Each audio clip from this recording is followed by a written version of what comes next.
So the last factor that we're going to be speaking about is called division of state, or in say surface area, right? So division of state, this applies to solids, right?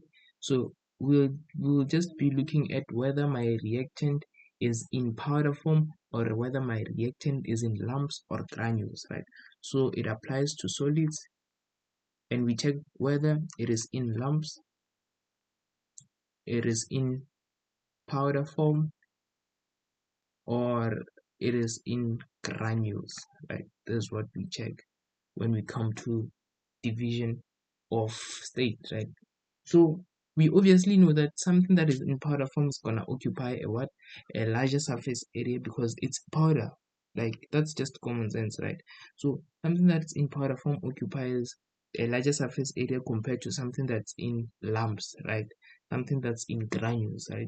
So that's what we'll be looking at when we speak about division of state, right?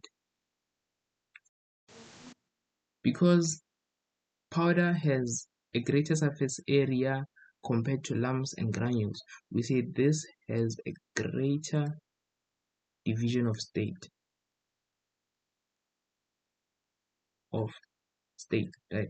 So if you were told that your reaction moved from it was first it was granules, right? But then it was grinded so it would turn into powder, right? And then they ask you what would happen to the reaction rate in that case, right? So the first thing that you have to tell us is that because it is a powder, right, greater division of state, right? And then you can also indicate to us that okay, this thing is powder, so we also know okay, because it's a powder it has a greater division of state, right? The second point that you should tell the examiner is that because it is in powder form, right, more particles are exposed and ready to react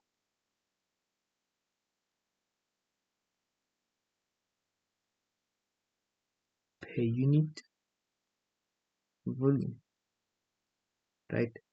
The third thing that you should tell us is that there are more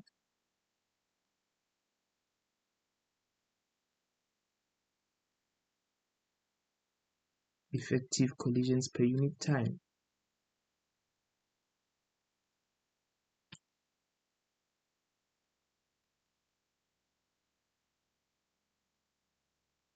right? And then the fourth thing is that reaction rate increases. So this is basically what you need to do when you're asked about the division of state of something. You just need to know that when something moves from lumps or granules to powder, that thing now has a greater division of state.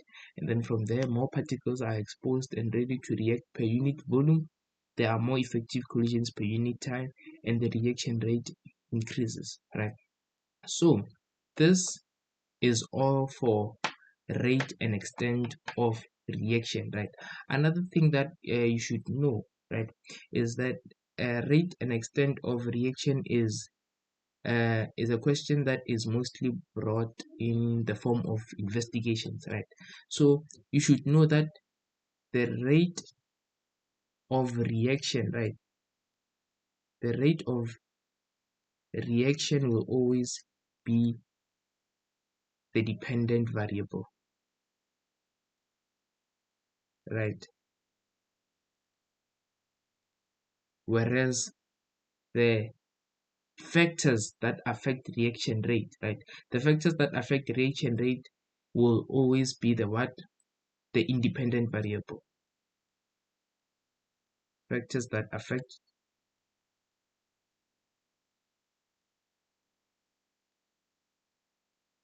reaction rate are the independent variables.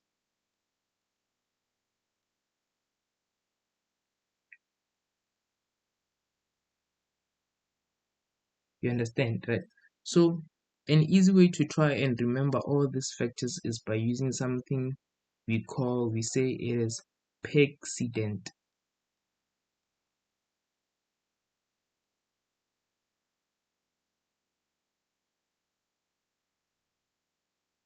right?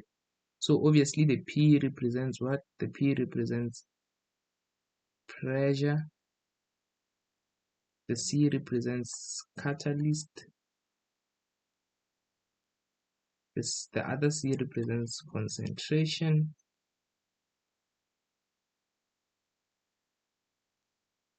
this one represents division of state,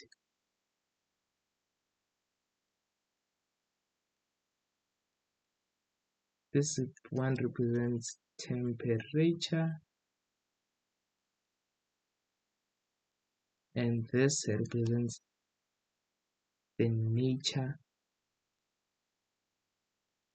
of the substance. So this is a way that you can try and remember all the factors that affect reaction rate. And then this will be it for the topic of rate and extent of reaction. And I hope to see you in the next videos. I hope you guys like, subscribe, and comment. And I'll see you in the next videos.